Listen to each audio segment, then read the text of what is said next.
Bom dia, alunos.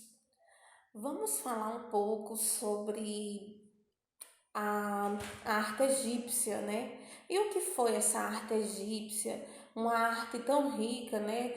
Que até hoje nós temos vários vestígios, temos ainda prática, né? Herdadas dessa arte.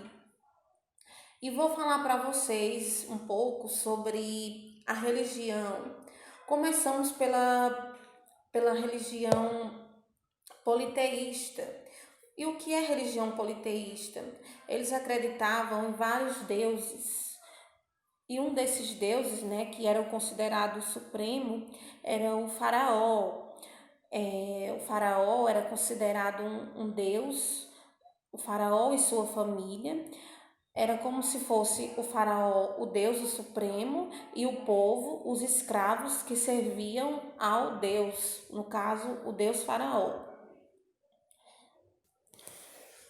Então eles eram guiados, né, levados por a religião.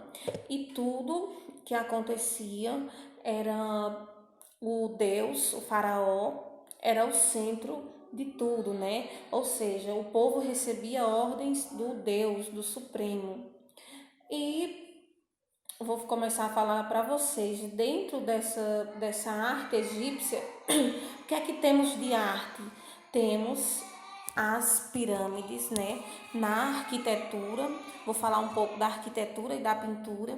Na arquitetura nós temos as pirâmides, as mais conhecidas, né? Professora, e como chamam? Qual o nome dessas pirâmides que até hoje estão erguidas, né? Depois de tanto tempo, nós temos a pirâmides Kelpis, a Keren e a Miquerinos.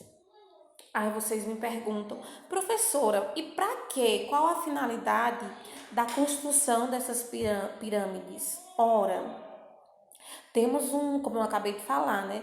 Nós temos o quê? Um Deus, um supremo, um faraó. Então, esse faraó, quando ele morria, a cultura, né? A cultura egípcia, eles acreditavam que quando uma pessoa morria, quando o faraó morria, ele ia ter vida após a morte, e essa vida após a morte era uma felicidade total. Então eles ficavam felizes, né, quando alguém morria, quando as pessoas do faraó morriam.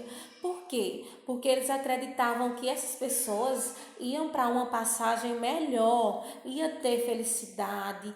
E não é diferente de hoje, né? Assim, porque segundo as nossas religiões, hoje, se formos bonzinhos aqui na terra, se cultivarmos o bem, a nossa crença é que vamos herdar o reino do céu. Então, não se essa prática, né, do tempo do Egito para hoje tem uma certa aparência, né? Então é isso.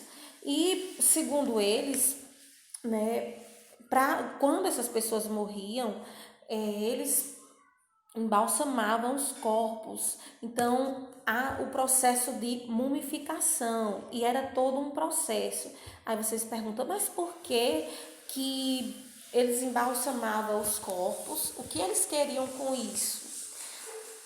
Como eu falei, se eles diziam que há vida após a morte, então o jogo era que os corpos não entrassem processo de em processo de decomposição. Então era para isso. Então eles tinham os sarcófagos, né? E o que são sarcófagos? São caixões. Encontraram-se múmias com até 4 sarcófagos. Para quê? Para preservar. Por quê? Porque eles não queriam que esses corpos entrassem em decomposição e ao longo do tempo, né, o que é natural, eles não queriam que sumissem esses corpos. Aí, vou falar para vocês, as pessoas que iam fazer esse processo de mumificação, elas tinham que ser mortas após esse processo. Por quê? para ninguém descobrir onde estavam esses corpos das pessoas, né, supremas, dos faraós. Então, os que iam ajudar também morriam. E além da arquitetura, como eu falei, né, que no caso são os casos das pirâmides, essas pirâmides elas eram direcionadas justamente para colocar essas pessoas de influência, né, os faraós com suas famílias. Além da arquitetura, nós temos a pintura com a lei da frontalidade. E o que é essa lei da frontalidade? O faraó, ele era sempre representado, né, na pintura de frente. Ele não podia ser desenhado pelas costas. Por quê? Porque um grande líder, ele tem que ser, segundo a ideologia, né, deles, dos egípcios, o grande líder, ele tinha que ser representado por frente, ou seja, dando ordens, né, de frente para dar ordem para seu povo. Então, quando ele era representado, pintado por lado, esse faraó sempre estava com a cabeça erguida e o olho erguido para o horizonte, ou seja, uma maneira de representar como esse faraó dá ordens, ou seja, ele dá ordens sempre de frente, nunca dá as costas para o povo, mas sempre de frente para o povo. Os faraós, eles eram enterrados com suas riquezas.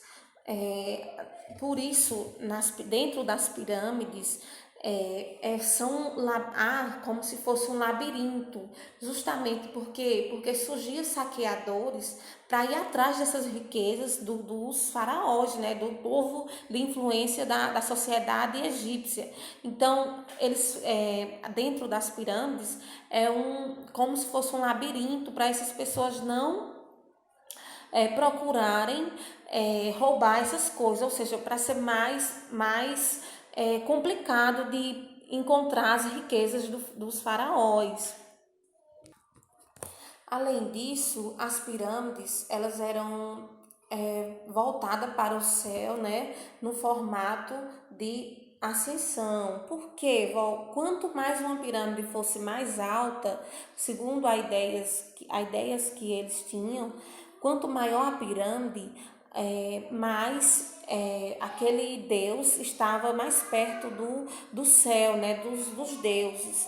Então, as pirâmides elas eram construídas com pedras e né, uma pergunta assim, naquele tempo, né, como foi que eles construíram aquelas pirâmides tão sem tanta tecnologia, não tinha tantos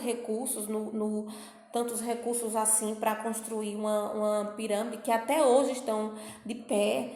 Estima-se, né, alguns estudiosos acham que eles foram molhando as pedras e colocando uma sobreposta às outras, como se fosse uma espécie de quebra-cabeça, né, colocando onde ia podendo até erguer as pirâmides. Mas foi um trabalho muito rico, né? Uma arte muito histórica, né? Que nos causa admiração até hoje quando vemos aquelas representações do Egito. Não é isso? Os egípcios eles deixaram um legado de cultura bastante importante. Eu vou falar para vocês, né, de um desses legados foi as operações aritméticas, quer dizer, aritméticas e o sistema decimal e o abaco. Além disso também, eles deixaram de herança, né, três escritas muito importantes. A mais importante para que eles utilizavam, né, nas tumbas, nos túmulos, era a escrita hieroglifa. Essa eles usavam, né, nos seus rituais, nas escritas. Eles também tiveram as suas literaturas e nas coisas mais importantes eles utilizavam. Além dessa escrita, nós temos a escrita hierática e a demótica. Segundo os estudiosos, essas escritas eram utilizadas em coisas mais simples do cotidiano, né? Diferente da hieroglifa. Então, gente, é isso. Tudo que eu falei está na atividade. Estou à disposição, tá certo? Me procurem e boa tarde para vocês.